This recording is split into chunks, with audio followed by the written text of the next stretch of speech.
Close Encounters really had its origins when I was a child. And my father woke me up at 6 years old, maybe 5 years old, and we were living in New Jersey. And he took me to see a meteor shower, which I had never seen before.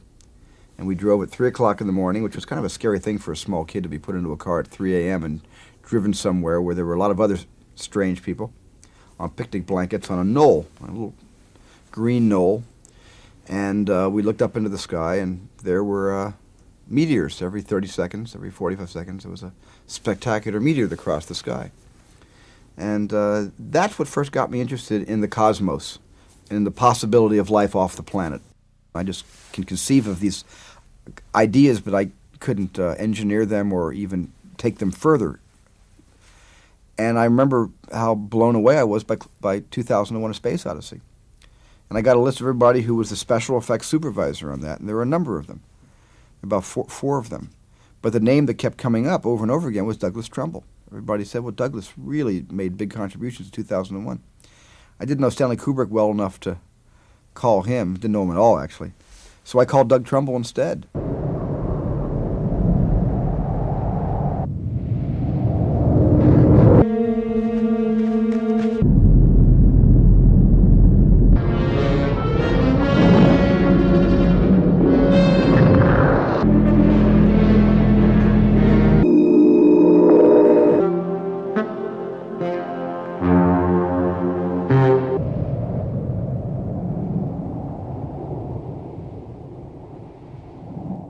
It's easy to be sort of flippant and come up with clever effects that look okay for, 12 or 18 frames.